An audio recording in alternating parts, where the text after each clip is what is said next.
estar trabalhando um pouquinho em cima do módulo de vocês, só para vocês terem noção do que a gente já viu essa semana. E tá faltando uma besteirinha só para a gente terminar, que é a aplicação da primeira lei da termodinâmica, tá? Então, para isso eu vou fazer um breve resumo aqui de tudo que a gente já viu. Essa questão aqui é o capítulo 1 deste livro, do módulo 7A, vai tratar da primeira lei. E aí a gente passou esses dias todos trabalhando com calorimetria. E aqui o livro trata um pouquinho da calorimetria. Antigamente era conhecida como calórico. Os cientistas achavam que o calor era algo que era uma substância fluida, que saía de um corpo e entrava em outro. Só que aí esse conceito acabou-se, né? E aí nós hoje já sabemos que o calor é um tipo de energia, né? Que realmente flui de um corpo para outro. Só que a energia não é transporte de matéria, certo? Aí aqui ele trata o que é o calor, energia, trabalho, que todos vocês já devem saber, né? As unidades de calor, calorias e joule. Então, a gente está sempre tratando junto, calor, trabalho e energia, tá? Para a gente poder definir a primeira lei da termodinâmica. O trabalho é o fato de você gastar energia. Você pode realizar um trabalho e estar perdendo sua energia, tá? O fato que você está trabalhando, você está gastando energia. Então, o trabalho está sempre associado com essa energia e essa energia também pode produzir uma determinada quantidade de calor. Nós podemos ter um trabalho realizado que vai variar a energia desse corpo, tá bom? Exemplo disso, um automóvel. Como ligar o automóvel, vocês têm que colocar o combustível nele, que é a nossa fonte de energia, né? Dar partida no motor, certo? E a partir daí, o motor vai produzir calor como uma fonte de energia. Esse calor vai ser transferido e vai fazer um trabalho. Que tipo de trabalho? O trabalho de fazer os pneus girarem e fazer o carro funcionar.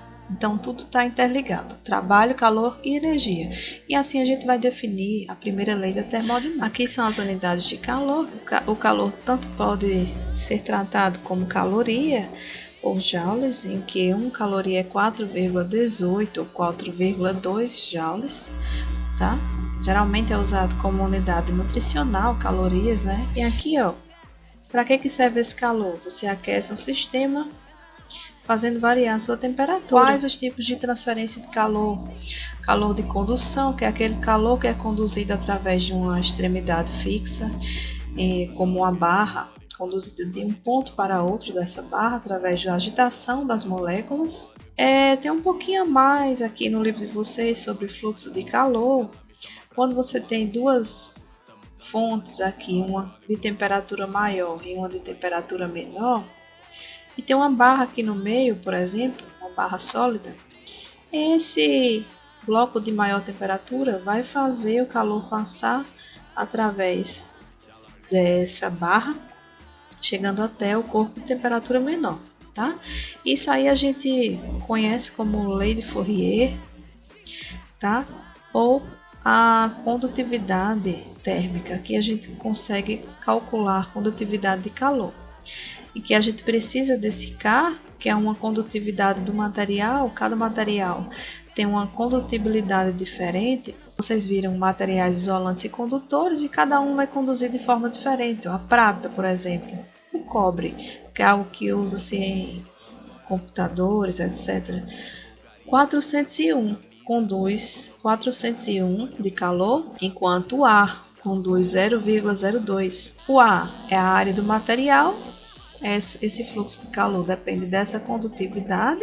Variação de temperatura do material, da fonte 2 com a fonte 1, aqui, fonte 2, fonte 1, dividido pelo L. Esse L seria a largura dessa barrazinha que está entre essas duas fontes, ok?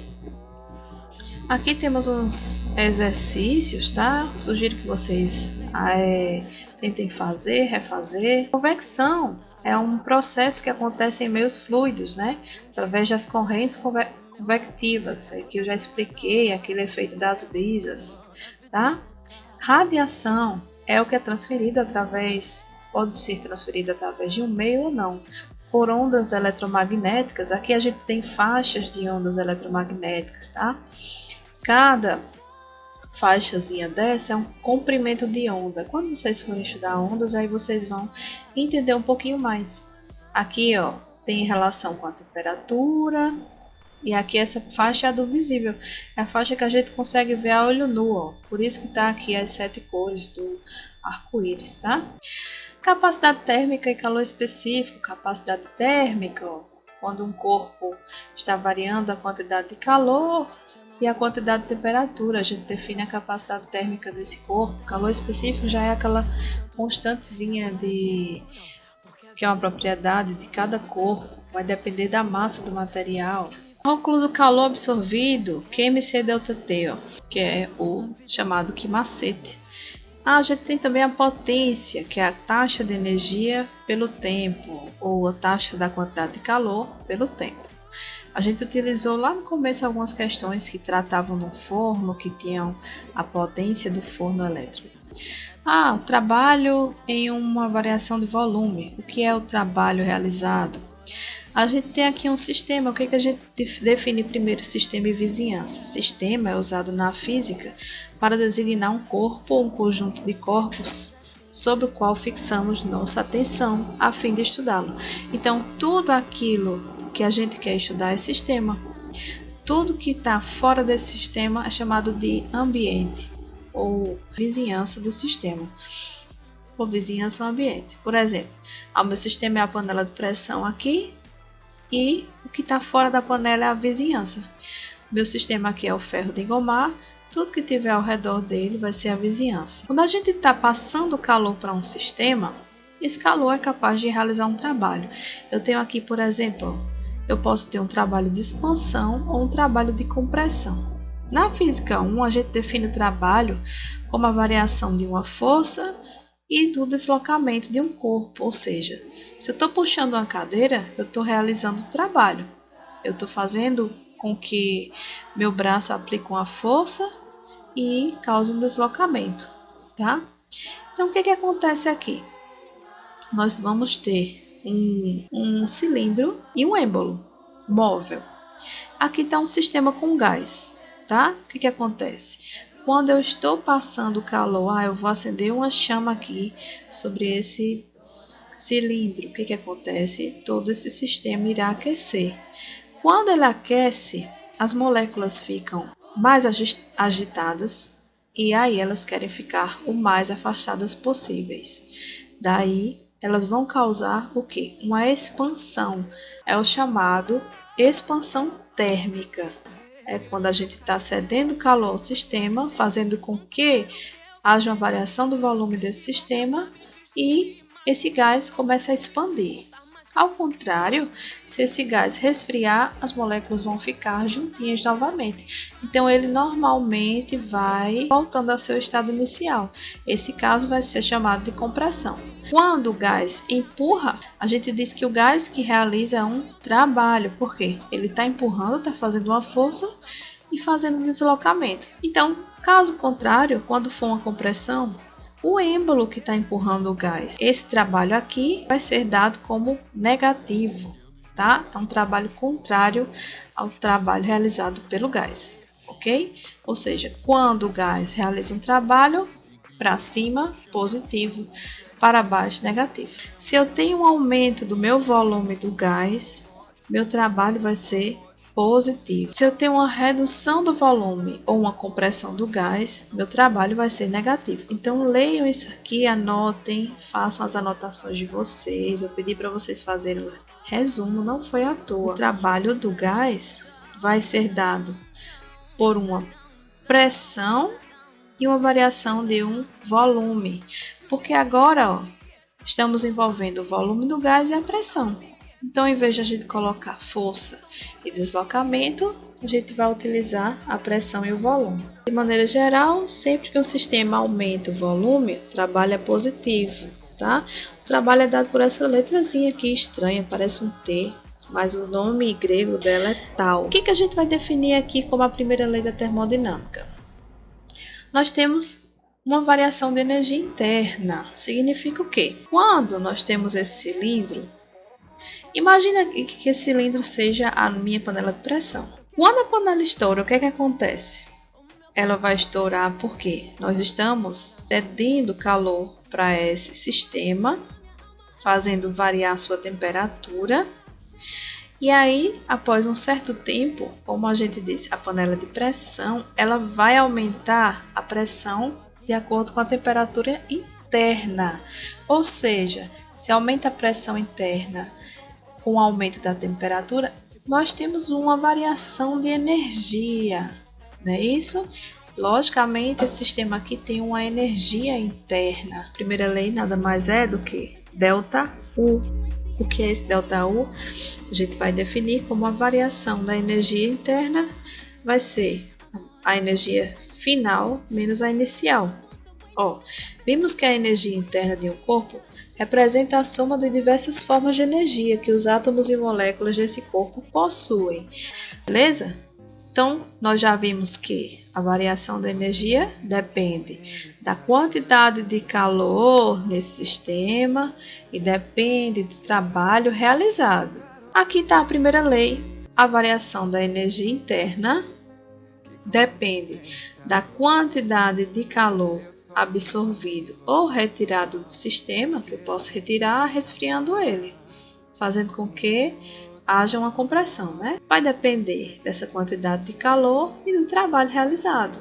Esse trabalho vai ser qual? De expansão ou de compressão, ok? Então, se eu tenho um sistema qualquer, uma panela, depende do que seja, eu vou ter uma quantidade de calor que vai ser adicionada ou retirada do sistema, e assim também vou ter uma parcela de trabalho que vai ser realizado pelo sistema ou sobre o sistema. Vamos lá definir duas coisas. Quando a quantidade de calor é absorvida, estou aumentando a chama aqui, o calor vai ser positivo. Quando vai ser perdida, é negativo. Esse aqui é negativo. E aqui, o trabalho. Se eu estou aumentando o calor, eu aumento a agitação das moléculas, causando um trabalho desse gás, que vai empurrar esse êmbolo aqui para cima. Há um trabalho positivo de expansão. Nesse segundo caso, há um trabalho que estou retirando calor e fazendo com que o êmbolo empurre o gás para baixo, fazendo uma compressão sobre ele. O trabalho é negativo. Aplicações da primeira lei. Transformação adiabática. O que é uma transformação adiabática? Quando não há trocas de calor, uma expansão rápida ou compressão rápida. Um exemplo disso, quando você aperta o desodorante, aquele de spray, você está fazendo um processo adiabático, sem trocas de calor. Ou quando você está enchendo um pneu. Aqui, capítulo 2, que eu pedi para vocês fazerem um resumo também, trata das mudanças de estado, para vocês lembrarem, estados da matéria, sólido, líquido e gasoso, tá? Leiam esse aqui para vocês entenderem um pouquinho mais. O principal aqui é aquele calor latente de fusão e de vaporização, né? Tem um comportamento anômalo da água, que eu acho que eu já expliquei isso em sala para vocês. A água, quando ela está resfriando entre 0 e 4 graus Celsius, o normal é que haja diminuição do seu volume e a água aumenta, expande seu volume, tá? Influência da pressão com a temperatura na ebulição, o que eu falei para vocês. Geralmente a gente trata o ponto de fusão como 100, porém em alguns lugares, dependendo da altitude, vão ter esse ponto de ebulição menor. Aqui em Campina, por exemplo, a nível médio do mar, tratamos como 100, tá? Em Campina Grande, a água ferve em torno de 95 graus Celsius. E no Monte Everest, em torno de 76, milímetros de mercúrio, né? Processo de sublimação, o gelo seco, a naftalina, sólido para vapor. E o diagrama de fases é quando a gente encontra aqueles 3 estados da água ao mesmo tempo é um ponto, chamado de ponto triplo, que a gente vai ter gelo, água e vapor. Na nuvem, né, nós temos vapor d'água, cristais de gelo e gotículas. Eu espero que vocês tenham aprendido um pouquinho. Sugiro que vocês façam as questões como revisão, certo, gente? Qualquer dúvida, a gente está aí se encontrando nos plantões, tá bom? Então vamos se preparando aí que tá pertinho da provinha de vocês. Beijão, gente. Tchau, tchau.